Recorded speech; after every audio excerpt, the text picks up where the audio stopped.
देखिए हमारे पास next article है ऊर्ध्ववृत्त में गति, मोशन इन वर्टिकल सर्कल।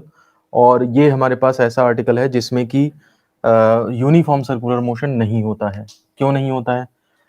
क्योंकि इसमें क्या होगा कि जैसे अब की बार जो डायग्राम बनाएंगे, वो अभी तक जो हम डायग्राम बनाते थे सर्कुलर मोशन के, बनाते तो हम इस तरह से थे, लेकिन वो होता एक्चुअली इस तरह से था, एक प्लेन में होता था वो।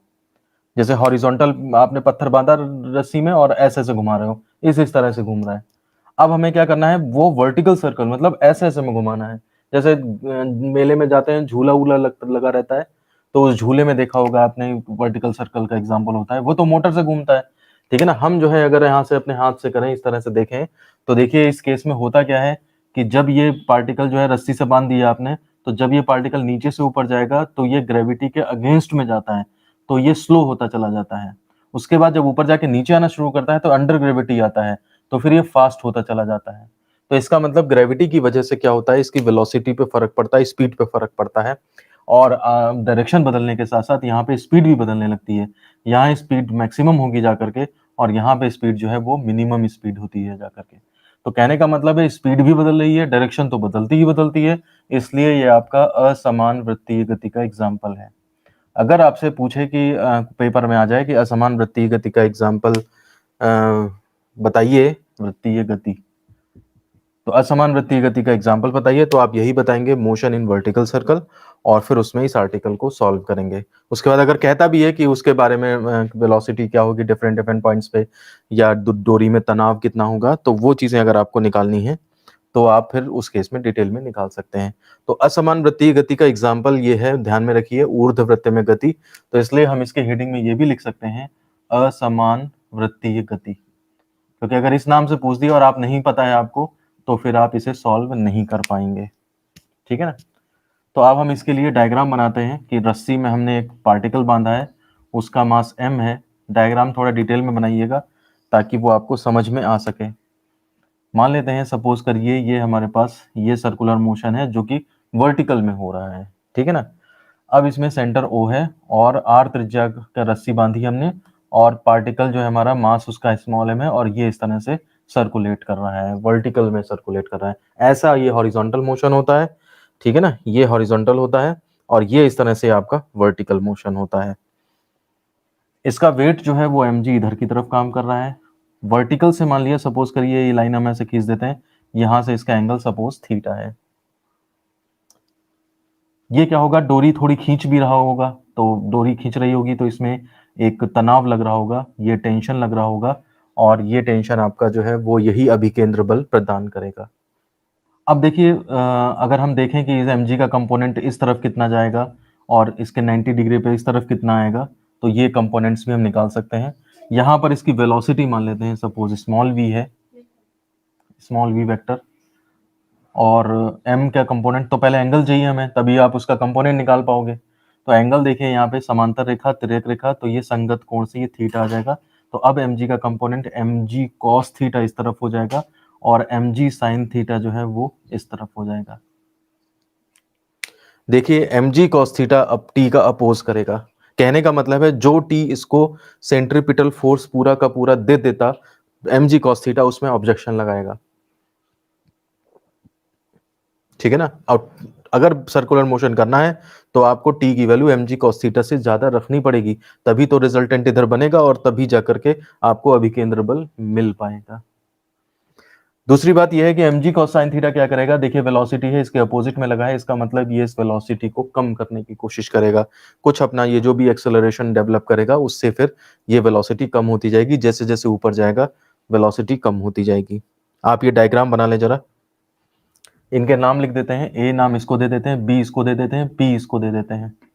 तो लैंग्वेज में आप क्या लिखोगे, पहले तो आप बता दो कि ये असमान वृत्तीय गति क्यों है, जो मैंने समझाया था कि ग्रेविटी की वजह से जो है इसमें वेलोसिटी वगैरह चेंज होती रहती, स्पीड पार्ट भी चेंज होता रहता है, डायरेक्शन तो चेंज होती ही होती है, इसलिए ये असमान वृत्तीय गति का एग्जांपल है। फिर फॉर्मूला वगैरह, वेलोसिटी, टेंशन कितनी है, ये टेंशन का फॉर्मूला निकालना होता है, वेलोसिटी का फॉर्मूला निकालना होता है, तो ये सब निकालने के लिए हम फॉर्मूले डिराइव करने जा रहे हैं अब इसमें। ठीक है। तो हम पहले मान लेंगे कि माना क्या, m मास है और t टेंशन है, v वेलोसिटी है और p पॉइंट पे पार्टिकल है, तो फिर उसके बाद कहानी लिख दोगे आप क्या, कि mg को रिजॉल्व किया, mg cos थीटा और mg sin theta, mg cos theta t का अपोज करता है, mg sin थीटा वेलोसिटी का अपोज करता है। ये सब पूरी कहानी जो है आप बना के लिख देंगे, ये सब बुक की हेल्प से लिख लीजिएगा आप। और हम अब मेन चीज पे आ रहे हैं। अब देखिए मेन चीज पे ये है कि आपको जो है अभिकेंद्र बल कैसे मिलेगा, जरा इस पे डिस्कशन करते हैं। अभिकेंद्र बल मिलेगा तो आपको यहाँ पे रिजल्टेंट फोर्स चाहिए। जैसे मान लिया मैं इस पे पॉइंट पे फोर्स निकालूं तो एक टी इधर सेंटर की तरफ है और एक mg cos थीटा इधर की तरफ है।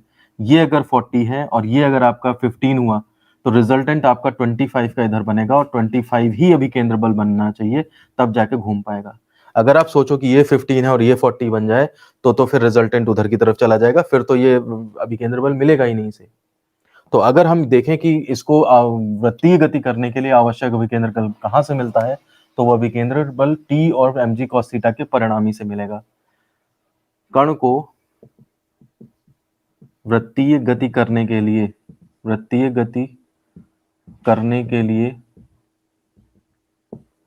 आवश्यक अभिकेंद्र बल T व mg cos थीटा के परिणामी से प्राप्त होता है।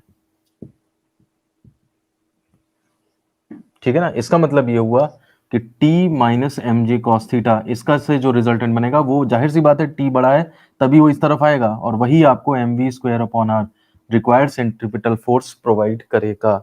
इस इक्वेशन को समझिए, T और mg cos थीटा का रिजल्टेंट यानी कि अपोजिट में है तो माइनस कर दिया मैंने, और किसमें से क्या होगा ये भी ध्यान दीजिए, T बड़ा है, T बड़ा होना ही पड़ेगा। T minus mg cos theta is equal to mv square upon r, तो यहां से आपका T इज इक्वल टू आ जाएगा mv square upon r plus mg cos theta. ये इक्वेशन नंबर फर्स्ट बनती है। यहां तक पहले आप नोट करें। ये थोड़ा सा कॉम्प्लिकेटेड आर्टिकल्स में इसका नाम आता है, तो इसलिए इसको थोड़ा दिमाग लगा के समझें तभी ये आपको क्लियर हो पाएगा। अब ध्यान से समझिए आप, ये इक्वेशन क्या बताती है। ये इक्वेशन ये बताती है कि अलग अलग एंगल पे देखिए cos थीटा है ना, यानी कि जैसे जैसे पार्टिकल आगे बढ़ेगा इधर इधर इधर इधर जाता जाएगा, थीटा बदलता जाएगा। तो थीटा बदलते बदलते बदलते बदलते इसका मतलब ये हुआ कि तनाव भी बदलता रहेगा, आपका वेलोसिटी भी उस हिसाब से बदलती रहेगी। ठीक है ना, इसका मतलब ये हुआ जाकर के कि तनाव जो है वो आपका एंगल पे डिपेंड कर रहा है, और थीटा cos थीटा जो है सबसे कम कितना होता है, -1 होता है सबसे लो। तो जब सबसे लो cos थीटा की वैल्यू होगी तब जाके हमारा टेंशन भी सबसे कम होगा। समझ रहे बात आप। अब अगर हमसे पूछा जाए सबसे कम तनाव कहां पे होगा, तो cos थीटा की सबसे कम वैल्यू -1 होती है। -1 यानी कि वो कब होगा, cos 180 पे होगा जाके। तो cos theta is equal to cos 180 यानी कि थीटा इज इक्वल टू क्या निकला, 180। 180 डिग्री का मतलब हो गया जाकर के यहां से ये 180, यानी कि ये पार्टिकल चलते चलते जब ए पे पहुंचेगा तो उस टाइम पे जो तनाव आएगा, ये तनाव जो है वो सबसे कम होगा, टी मिनिमम होगा। ध्यान दीजिए, ये इक्वेशन ये बताती है कि थीटा बदलने पर टी बदलता है, टी जो है थीटा पे डिपेंड कर रहा है। इसका मतलब जब मैं डिफरेंट डिफरेंट थीटा पुट करूंगा तो तनाव भी जो है ये बदलेगा बदलेगा बदलेगा, और सबसे कम कहां होगा, सबसे कम वहां पे होगा जब cos थीटा की वैल्यू -1 होगी। तो हम इस बात को अब थोड़ा सा लिख रहे हैं लैंग्वेज में, लैंग्वेज भले ही कम हो हमारी लेकिन समझना आपको पूरा है। इसमें हम लिखेंगे स्पष्ट है कि तनाव थीटा पर निर्भर है तथा theta is equal to 180 degree पर तनाव न्यूनतम होगा। ठीक है ना, तो इस कंडीशन को अगर हम डालने की कोशिश करें तो देखिए क्या होगा, थीटा इक्वल टू 180 पर तनाव न्यूनतम, अतः न्यूनतम तनाव किस बिंदु पर होगा, ए पर होगा। ठीक है ना, तो हेंस फ्रॉम फर्स्ट, तो ये देखिए T minimum is equal to T minimum, और वो भी कौन सा है, ए पर है वो, तो ये हो जाएगा ए बिंदु के लिए लिख दें ऊपर, ए बिंदु पर, तो T minimum is equal to M V, यहां पर स्पीड क्या हो जाएगी, V A suppose, T M V A square upon R plus M G, और कॉस कितना पुट होगा, थीटा की वैल्यू 180 डिग्री पुट हो जाएगी। ये तो जनरल इक्वेशन है। अच्छी बात है, फिर से देख लीजिए बहरहाल, मुझे लग रहा है कुछ लोगों को ना समझ में आए बाद में, तो इसलिए देखिए t is equal to mv² plus mg cos theta, ये जनरल इक्वेशन है, किसी भी पॉइंट पे निकाल सकते हैं। लेकिन मिनिमम अगर आपको चाहिए तो मिनिमम के लिए देखिए cos 180 थीटा की वैल्यू, वेरिएबल क्या है, वेरिएबल ये है, तो थीटा 180 पे जाकर के तनाव जो है न्यूनतम होगा, क्योंकि थीटा 180 पे cos 180 -1 होगा, मिनिमम वैल्यू होगी। तो इसलिए हम क्या करेंगे, टी मिनिमम के लिए हमने क्या किया, ए बिंदु पर होगा, वो तो पता कर लिया, ए बिंदु पर न्यूनतम होगा, और ए बिंदु पर T minimum is equal to mv² plus mg cos 180। और इसको अगर हम सॉल्व कर दें तो देखिए क्या हो जाएगा, T minimum is equal to mva² minus cos 180 minus तो माइनस mg। ये हमारे पास इक्वेशन नंबर सेकंड, वो फर्स्ट मान लीजिएगा, ये जो है वो सेकंड इक्वेशन बन जाएगी। यहां तक आ जाइए। अब यहाँ पर थोड़ा सा पॉज लीजिए, थोड़ा सा रुकिए और एक नया कंसेप्ट समझिए जो फिजिक्स में आपको बहुत जगह यूज होगा, और ये होता है क्रांतिक अवस्था, क्रिटिकल स्टेट। क्रिटिकल स्टेट क्या होती है, क्रांतिक मतलब ये होता है कि बिल्कुल आप बाउंड्री लाइन पे हो। बाउंड्री लाइन का मतलब ये है कि जैसे मान लिया, सपोज करिए कोई आदमी बीमार है और डॉक्टर ने कहा है कि उसकी सिचुएशन क्रिटिकल है, तो क्रिटिकल का मतलब ये हुआ कि या फिर खतरे से बाहर। तो क्रिटिकल का मतलब ये हुआ कि अगर कुछ और गड़बड़, मतलब ये हुआ कि ये आदमी मर भी सकता है और ये आदमी बच भी सकता है, कुछ कहा नहीं जा सकता, तो ये सिचुएशन क्रिटिकल होती है।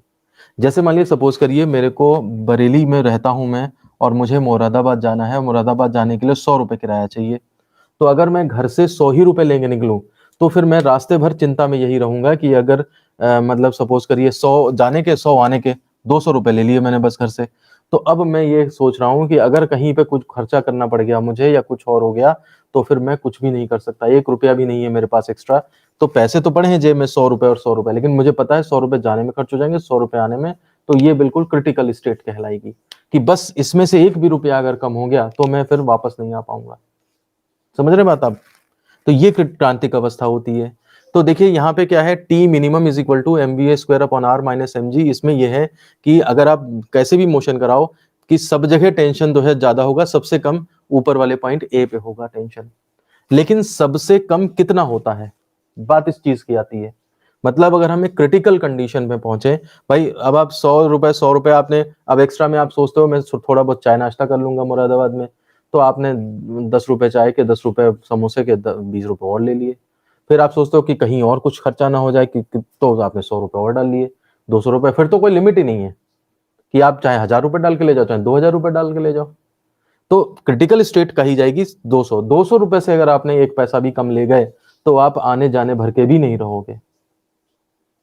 तो इसलिए कई बार ऐसी सिचुएशंस होती हैं कि हम बहुत सारी जैसे कितने पैसे, मुरादाबाद कितने पैसे लेके जाएं, तो कोई कहेगा 200 रुपए लेके जाओ, कोई कहेगा 10 रुपए और डाल लो, कोई कहेगा 20 रुपए और डाल लो, कोई कहेगा 100 रुपए, 500 रुपए, 1000 रुपए, कितने भी डाल ले जाओ, बहुत सारे आंसर आ जाएंगे।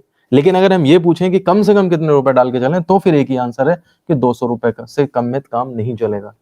तो इसलिए जब सिचुएशन एक डिस्क्राइब करनी हो केवल, तो हम उस टाइम पे क्रांतिक अवस्था लगाते हैं। तो इसमें देखिए जो भी आप वेलोसिटी से चलें सब कुछ ठीक है, टेंशन यहाँ पे मिनिमम सबसे कम यहाँ होगा, लेकिन एक कंडीशन ऐसी निकालिए कि जब यहाँ पे टेंशन जीरो हो। मतलब टेंशन जीरो होने के बाद फिर तो अभिकेंद्र बल उससे कम हुआ तो अभिकेंद्र बल कोई देगा ही नहीं, उसे कहीं से भी नहीं मिलेगा, ये सर्कल कंप्लीट करने लायक ही नहीं रह जाएगा। ये उससे टी मिनिमम जीरो से भी कम हो गया तो फिर उस केस में ये यहीं तक जाएगा कहीं और फिर वहीं से गिर पड़ेगा नीचे। तो टी मिनिमम को अगर हम जीरो कर दें तो ये आपकी स्टेट क्रांतिक अवस्था कहलाती है। और ये क्रांतिक अवस्था कहती है कि अगर इससे कम अगर आपका टेंशन हुआ तो फिर पार्टिकल जो है वो सर्कुलर मोशन कंप्लीट ही नहीं कर पाएगा। तो उस टाइम पे इस क्रांतिक अवस्था में इस ए पॉइंट पे जो ये चाल बनती है, उस टाइम पे जो वीए की पर्टिकुलर वैल्यू होती है उसे कहा जाता है वीसी, और उसे हिंदी में कहते हैं क्रांतिक वेग, या फिर इंग्लिश में कहते हैं क्रिटिकल वेलोसिटी। मुझे बताइए कुछ कंसेप्ट समझ में आ रहा है? टी मिनिमम पे तो वीए है स्पीड, अगर मैं टी मिनिमम को जीरो कर दूं तो वो एक क्रांतिक अवस्था आती है कि उससे कम टेंशन पे फिर सर्कुलर मोशन ही नहीं, पूरा सर्कल ही नहीं कंप्लीट हो पाएगा। और उस टाइम पे जो है हमारा जो वेलोसिटी होगी उस पर्टिकुलर वेलोसिटी को वीसी या फिर क्रांतिक वेग या क्रिटिकल वेलोसिटी कहते हैं। पेपर में आपके क्रिटिकल वेलोसिटी आता है कि क्रिटिकल वेलोसिटी को डिफाइन करिए और इसकी वैल्यू निकालिए। तो हम वही अब करने जा रहे हैं, क्रांतिक अवस्था को डिफाइन करने जा रहे हैं ताकि क्रांतिक वेग का मान निकाल पाए। तो हम इसके बाद यही सिचुएशन लिखेंगे लैंग्वेज में। देखिए हम कैसे लिखेंगे। क्रांतिक अवस्था में जब t minimum is equal to 0 तब कण ठीक ठीक सर्कुलर मोशन कर पाएगा। ठीक ठीक करने का मतलब है बस सर्कल कंप्लीट ही कर पाएगा, इससे कम हुआ तो फिर सर्कल भी नहीं पूरा होगा, वो पार्टिकल बीच में ही डोरी ढीली होकर के गिर जाएगी नीचे। ठीक ठीक सर्कल कर पाएगा। इस अवस्था में ए बिंदु पर कण के वेग को vc से प्रदर्शित करते हैं, vc से प्रदर्शित करते हैं तथा क्रांतिक वेग कहते हैं, क्रांतिक वेग कहते हैं। ठीक है ना। तो अब ये सिचुएशन इस इक्वेशन में अगर हम डालें, अतः क्रांतिक अवस्था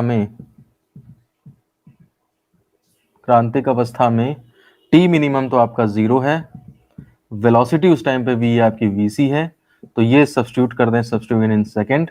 तो सेकंड में जब सब्स्टिट्यूट करोगे तो 0 is equal to M V C square upon R it is equal to minus M G. और इसको अगर हम सॉल्व कर दें तो ये आपका हो जाएगा M V C square upon R is equal to M G, इधर उधर ले गए, M M cancel, V C square equal to R G या जी आर कर लो, और या फिर यहां से आपका वी सी इक्वल टू आ जाएगा, लैंग्वेज छूट जाए तो दोबारा से वीडियो देख के लिख लीजिएगा, अंडर रूट जी आर। ये क्रांतिक अवस्था, क्रांतिक वेग और क्रांतिक वेग का सूत्र, ये क्वेश्चन नंबर 3, ये हमारी जो है वो चीजें निकल आती हैं। आप एक बार नोट करिए या समझिए। चलिए एक बार और समझ लीजिए। हमें ये पता है कि जो इक्वेशन हमने फर्स्ट और सेकंड देखी थी, फर्स्ट इक्वेशन बताती थी कि कहीं पर भी आपको अगर टेंशन चाहिए इन जनरल, तो टेंशन का फॉर्मूला क्या है। ठीक है। फिर उस इक्वेशन में हमने कंसेप्ट लगाया कि टेंशन जो है वो थीटा पे डिपेंड करता है, और थीटा पे डिपेंड कर रहा है तो टेंशन मिनिमम होने के लिए कितने पे मिनिमम होगा, तो पता लगा थीटा 180, यानी कि हम जब घूमते घूमते यहां पहुंचेंगे ए पर तो जाकर के टेंशन मिनिमम होगा। अब टेंशन मिनिमम है तो कितना मिनिमम हो सकता है, तो वो हम उसके लिए क्रिटिकल स्टेट में घुस गए जाकर के। ठीक है ना। जैसे हमें यहाँ से मुरादाबाद, मतलब हमें पैसे ले जाने हैं और मुरादाबाद जाना है, तो कितने पैसे ले जाएं, ये क्वेश्चन है। तो बात है कि कोई कह रहा है 500 ले जाओ, कोई 1000 ले जाओ, कोई ये, लेकिन हम देखें कम से कम कितने ले जाएं। तो फिर आप यही तो सोचोगे कि आने जाने का किराया बस मुझे चाहिए। अब अगर आपका घर रेलवे स्टेशन से दूर है तो आप 10-10 रुपए टेम्पो के भी मान लो तो 220 रुपए चाहिए आपको। फिर आप सोचो देर हो जाएगी तो खाना भी खाएंगे, तो फिर आप 60-70 रुपए और डालो उसके लिए, तो 300 रुपए हो गए लगभग जा करके। फिर आप सोचते हो कि चाय नाश्ता भी करेंगे बीच में, तो फिर ये ऐसा भी हो सकता है कि आप उसके लिए, और फिर आप जिस काम से जा रहे हो उस काम के लिए अगर आपको मान लिया 1000 रुपए किसी को देने हैं, तो उसके लिए 1000 रुपए और फिर एक्स्ट्रा डाल के चलो। तो क्रिटिकल सिचुएशन का मतलब है कम से कम, मतलब बस हमारा काम चल पाए। तो काम कब चल पाएगा, तो टेंशन मिनिमम यानी कि टेंशन 0 के टाइम पे आपका काम, बस काम चल पाएगा। अब उसके बाद आपका टेंशन 1 न्यूटन हो, 2 न्यूटन हो, 3 न्यूटन हो, तो वो तब भी काम हो जाएगा आपका। बस ये है कि अगर टेंशन यहाँ 3 न्यूटन हुआ तो बाकी सब जगह टेंशन ज्यादा होगा। इस पॉइंट पे टेंशन सबसे कम होता है, बस ये मान चीज निकली। तो टेंशन कम होते होते कितना, क्रिटिकल सिचुएशन में अगर हम 0 कर दें, तो 0 अगर कर दें तो उस टाइम पे इस पॉइंट पे जो वेलोसिटी होती है उसे हम क्रिटिकल वेलोसिटी कहते हैं। अभी मैंने टी मिनिमम लिखा है तो वी ए लिखा, अगर मैं इसको 0 कर दूं, टी इक्वल टू 0 कर दूं, तो फिर इस टाइम पे ये स्पीड आपकी जो है वो वीसी हो जाएगी। और वीसी स्पीड का मतलब है ये इसकी वैल्यू निकलेगी अंडर रूट जी आर। मैंने यही कंडीशन इक्वेशन नंबर सेकंड में रखी, तो उससे V C equal to root ji R निकला।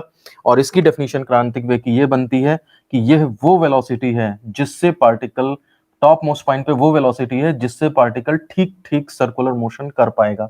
अगर टॉप मोस्ट पॉइंट पे वेलोसिटी अंडर रूट जी आर से थोड़ी सी भी कम हुई तो पार्टिकल फिर सर्कुलर मोशन कंप्लीट नहीं कर पाएगा, वो थोड़ा दूर जाकर के जितना भी जा पाएगा, और जैसे ही उसका टेंशन खत्म, यहाँ पे 0 है तो वो यहीं पर जाकर के कहीं पे, और फिर पहले ही वो जो है डोरी ढीली होकर के और वो गिर जाएगी। टेंशन 0 से कम है यानी कि टेंशन 0 यहीं कहीं पे हो जाएगा, और जैसी टेंशन खत्म हुआ तो डोरी वहीं से ढीली पड़ जाएगी और वो अंडर ग्रेविटी फिर नीचे आ जाएगी। तो इस तरह से क्रांतिक वेग जो है वो आपकी डेफिनेशन बनती है। तो इसके नीचे मैं डेफिनेशन एक बार और लिख देता हूं। अतः क्रांतिक वेग उच्चतम बिंदु पर, उच्चतम बिंदु ये पर वह न्यूनतम बिंदु है, वह न्यूनतम वेग है जिससे कण ठीक ठीक वृत्तीय गति कर पाता है, कर पाता है। Full stop.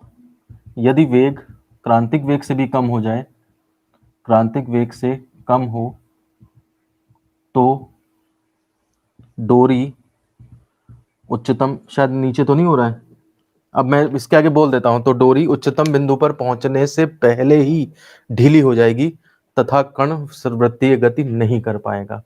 ये लैंग्वेज आप कंप्लीट कर देंगे, ये आपके क्रांतिक वेग का फॉर्मूला और ये उसकी पूरी डेफिनेशन बन जाएगी। कभी कभी तो 2 या 3 नंबर में इतना ही आर्टिकल पूछ देते हैं। अब क्रांतिक वेग जब निकाल लिया, अब हम किसी भी बिंदु पर वेलोसिटी और टेंशन ये निकालना चाहेंगे, तो हेडिंग डाल दीजिए किसी भी बिंदु पर, किसी भी बिंदु पर वेग व तनाव। अगर डिटेल में पूछा जाए तो ये भी निकालना है, अदरवाइज क्रांतिक वेग के बारे में डिस्कशन करें तो केवल वहीं पे छोड़ देना है। तो देखिए इसके लिए आप याद रखेंगे थोड़ा सा कि पी और ए पर ऊर्जा संरक्षण के नियम लगाए जाते हैं, ठीक है ना। तो पी तथा ए पर ऊर्जा संरक्षण के नियम से, तो अभी थोड़ी देर के लिए मैं टी मिनिमम और वीए ही मान लेता हूं, ठीक है ना, क्योंकि इन जनरल बात करनी है। तो देखिए kinetic energy at P plus यहां पर पोटेंशियल एनर्जी एट पी, यानी कि टोटल एनर्जी एट पी, पहले चाहे यही लिख लो, total energy at P is equal to, और total energy at A, total energy at A, तो ये हो जाएगा आपको के ए प्लस यू ए। ऊर्जा संरक्षण का नियम क्या कहता है कि टोटल ऊर्जा, कुल ऊर्जा संरक्षित रहती है, तो पी पे कुल ऊर्जा निकाली यानी कि kinetic plus potential is equal to A पे टोटल एनर्जी मैंने निकाली काइनेटिक प्लस पोटेंशियल। अब देखिए पी पे क्या वेलोसिटी है v, तो इससे इसकी half M V square kinetic energy हो गई, प्लस अब आप यहां से देखिए लोअर मोस्ट लेवल से हाइट देखिए, ये इसको ट्राइंगल को कंप्लीट कर लिए, ये सपोज m है, ये आपकी त्रिज्या है r, ये इतनी, और थीटा ये एंगल है, तो ये लेंथ निकालेंगे तो आप r cos थीटा आ जाएगी। चाहे सीधे देख लो r का कंपोनेंट थीटा डिग्री पे कितना है, r cos थीटा हो गया सीधे इस तरह से। ये पूरी डिस्टेंस यहां से लेकर r त्रिज्या है, तो आपकी P पॉइंट की हाइट जो बनती है वो कितनी बनती है, वो केवल इतनी बनती है। तो इसलिए हम क्या करेंगे, प्लस एम जी और एच के फॉर्मूले में क्या आ जाएगा, ये आपका r minus R cos theta. देखिए मैथमेटिक्स ट्रिग्नोमेट्री सब बिल्कुल डिटेल में दिखाने की जरूरत नहीं है, आपने बस समझ लिया फिजिक्स पढ़ने का मतलब है मैथ्स हमें बहुत अच्छी आती है। तो इसलिए आपने क्या किया, ये पूरी हाइट, ये आर मालूम है आपको यहां से यहां तक, आर कॉस थीटा आपने ये निकाल लिया, तो इस लेवल से इस पॉइंट की हाइट जो है आपकी ये इतनी, ये R minus R cos theta हो जाएगी। ये वाली वैल्यू डायग्राम में बना लिख लीजिएगा, R minus R cos theta. अब आ जाइए ए पे, वेलोसिटी वी है तो half M V A square plus M G H, H क्या है यहां से देखिए, एच क्या है पूरा आर ये और आर ये, डायमीटर पूरा यानी कि 2r। अब आप देखिए VA की कोई फिक्स्ड वैल्यू नहीं होती है, मैंने बताया VA कम होता है लेकिन कितना कम कोई फिक्स्ड वैल्यू नहीं है। अगर आपको फिक्स्ड वैल्यू चाहिए तो VA को फिर VC बनाइए, यानी कि क्रांतिक अवस्था में जाइए, तब इसका फॉर्मूला अंडर रूट GR हमने निकाला है। तो इसलिए हम नेक्स्ट लाइन में पहले तो m काट दीजिए कॉमन लेके, और फिर क्रांतिक अवस्था में, क्रांतिक अवस्था में लिख दीजिए क्या, VA इक्वल टू हमारा कितना होगा VC, और यानी कि अंडर रूट GR। तो वो वाली वैल्यू जब हम इसमें सब्स्टिट्यूट कर लेंगे तो देखिए आपका, मैं ऊपर भी ऊपर मिटा के तब लिखता हूं, तो ये हो जाएगा half we square plus g r common, या मल्टीप्लाई कर ही दो, g r minus g r cos theta is equal to half v A square का मतलब ये आपका कितना जी आर पड़ गया, और प्लस 2 GR। तो half we square is equal to हो जाएगा, कितना हो जाएगा भाई, ये देखिए 2 GR में से एक GR गया, GR बचा प्लस हाफ GR और ये प्लस GR कॉस थीटा, ये आपका कितना हो गया 3/2 GR plus GR cos theta.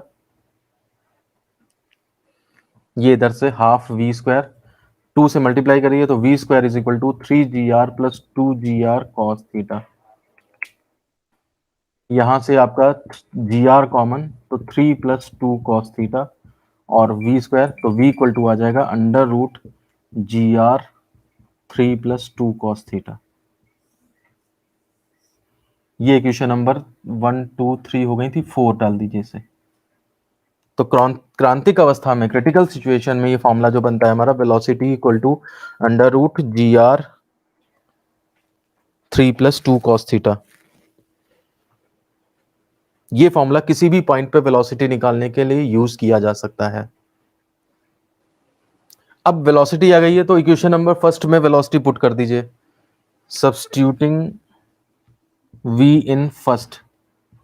तो फर्स्ट पहले मैं लिख देता हूं,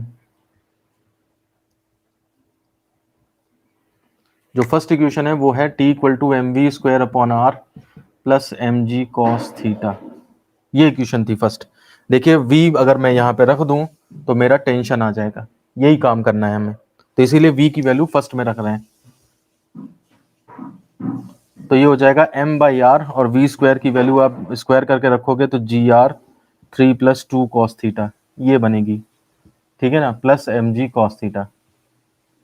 यहां से r कैंसिल हो गया, मल्टीप्लाई कर दो, 3mg plus 2mg cos theta plus mg cos theta. तो यहां से टेंशन इज इक्वल टू बन जाता है 3mg plus 2mg mg 3mg cos theta. तो यहां से आप mg कॉमन ले लो, 3mg common 1 plus cos theta, ये आपका टेंशन, इक्वेशन नंबर 5। तो ये 4 है, ये वेलोसिटी एट एनी पॉइंट, इसका फॉर्मूला बनता है, और जो t है ये बनता है टेंशन एट एनी पॉइंट। तो किसी भी पॉइंट पे वेलोसिटी और टेंशन कितने हैं वो निकालने थे, वो हमने इससे निकाल लिए। आर्टिकल हमारा वैसे कंप्लीट हो गया है, लेकिन इसमें अभी नोट बचे हैं, तो वो नोट और देख लें, तब ये आपका पूरा कंप्लीट हो जाएगा। इसकी हेल्प से डिफरेंट डिफरेंट पॉइंट्स पे वैल्यू निकालते हैं। मैं इस डायग्राम को अब थोड़ा सा बदल देता हूँ, साफ सुथरा बना देता हूँ। अब हमें इसमें डिटेलिंग नहीं चाहिए, हमें बस वैल्यूज चाहिए। आप देखिए नोट फर्स्ट,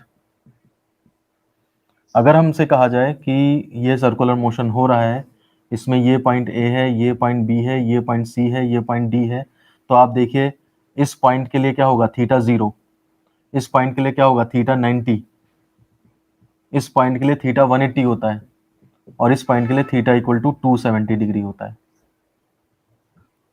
अगर हमसे कहा जाए वेलोसिटी और टेंशन डिफरेंट डिफरेंट पॉइंट पे निकालिए, तो देखिए सबसे पहले हम एट बी लोएस्ट पॉइंट पे निकालते हैं थीटा 0। तो थीटा 0 पे वेलोसिटी क्या होगी, तो velocity at B is equal to आएगा, थीटा 0 डाल दीजिए, cos 0 1 3 plus 2 under root 5 GR। मैं डायग्राम में भी बता देता हूँ, अंडर रूट 5 GR यहाँ पे वेलोसिटी होगी। और अगर हम टेंशन कहें, टेंशन एट बी, तो cos थीटा cos 0 डाल दीजिए, 1 + 1 2 यानी कि 6 mg। टेंशन यहाँ पे जो होगा वो 6 mg होगा। समझ लीजिए आप, नोट चाहे भले ही बाद में दोबारा वीडियो देख के कर लीजिएगा। ऐसे ही मैं एट सी निकालूं यहाँ पे, तो आप देखिए, आप खुद ही करिएगा, मैं केवल यहाँ से वैल्यू लिख देता हूँ डायग्राम में। वेलोसिटी जो हो जाएगी थीटा 90 पे cos 90 0 हो जाएगा, तो केवल अंडर रूट 3 GR रह जाएगी।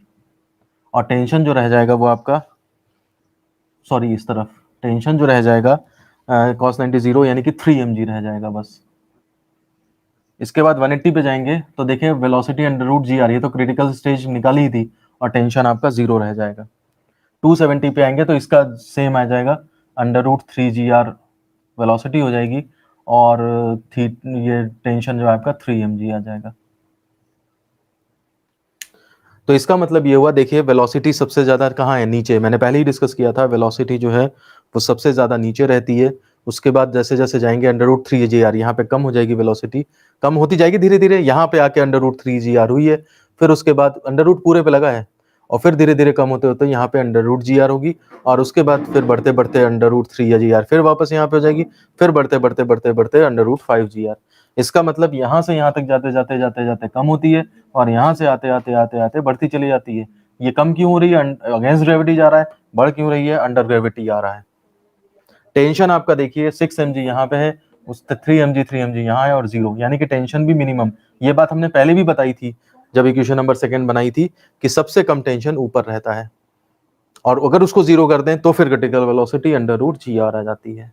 तो ये सबसे मिनिमम वेलोसिटी है। अब आप सर्कल डिफाइन अगर करना है, अगर आपको सर्कुलर मोशन करवाना है, तो टॉप मोस्ट पे या तो इतनी रहे, इस पॉइंट पे या तो अंडर रूट 3 जी आर है, या लोएस्ट पॉइंट पे अंडर रूट 5 जी आर रहे, तभी आप सर्कल कंप्लीट करा सकते हो।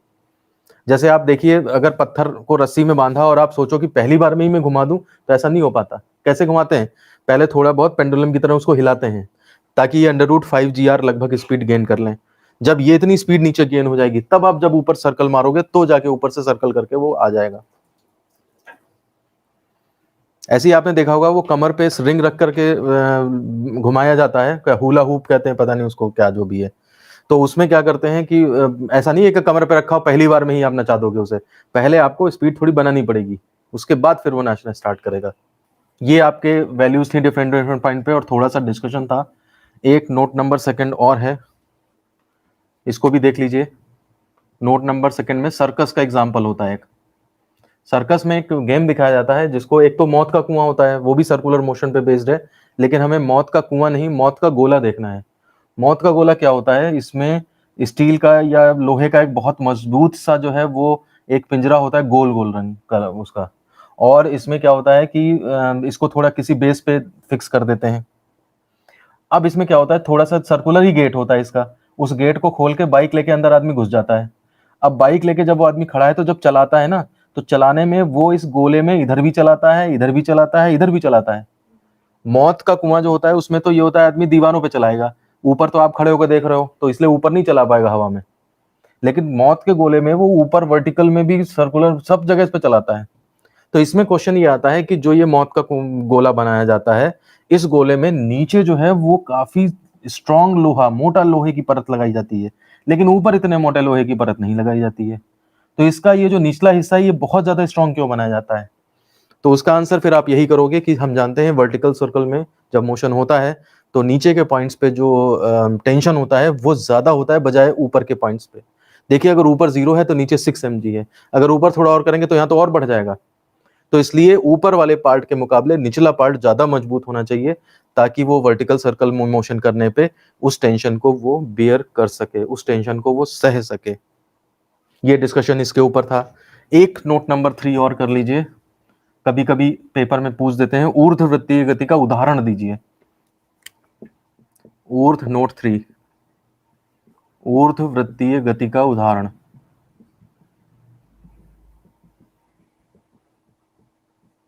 तो इसमें सबसे अच्छा एग्जांपल है कि एक ग्लास में आप पानी लीजिए, और उस ग्लास में पानी लेने के बाद उसको पूरा वर्टिकल सर्कल ऐसे घुमा दिया जाता है, तो कहते हैं टॉप मोस्ट पॉइंट पे भी पानी नहीं गिरता है। जैसे आपने एक छोटी बाल्टी ली, और छोटी बाल्टी लेकर के और उसको जो है बाल्टी को उल्टा कर दिया, जब वो टॉप मोस्ट पॉइंट पे वो बाल्टी बिल्कुल उलट जाएगी, ठीक है ना, तो इसके अंदर भरा हुआ पानी जो है वो नीचे नहीं गिरता है। ये अपकेंद्र बल का भी उदाहरण हो सकता है, और ये आपका ऊर्ध्ववृत्तीय गति का भी उदाहरण है, क्योंकि ग्लास या बाल्टी को आप पूरा इस तरह से ऊपर घुमा के ला रहे हो। तो इसमें ये होता है, वही है कि आप जैसे बाल्टी को घुमाएंगे, तो आप उसके अंदर का पानी भी सर्कुलर मोशन कर रहा है, और टॉप मोस्ट पॉइंट पे आने पर देखिए, यहाँ पे पानी का वेट नीचे काम कर रहा होगा, लेकिन उसके ऊपर जो अपकेंद्र बल है वो बाहर की तरफ काम कर रहा होगा। तो अब ये होता है कि आप जब स्पीड में घुमाओगे तेजी से, तो क्या होगा कि अपकेंद्र बल इतना ज्यादा लगेगा कि वो इसके वेट को बैलेंस कर लेगा।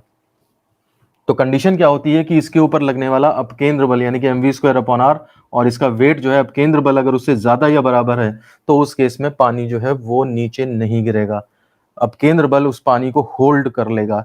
यहां से आप क्या करेंगे, mm काट दें, तो v² इज ग्रेटर और इक्वल टू rg, यानी कि v इज ग्रेटर और इक्वल टू √gr, यानी कि टॉप मोस्ट पॉइंट पे वेलोसिटी जो है आपकी √gr के बराबर या उससे ज्यादा हो, तो आपका वो वही कंडीशन आ गई। देखिए, वर्टिकल सर्कल कंप्लीट करने की कंडीशन क्या थी? टॉप मोस्ट पॉइंट पे मिनिमम वेलोसिटी अंडर रूट जी आर हो या उससे ज्यादा, ज्यादा पे तो हो ही जाएगा सर्कल।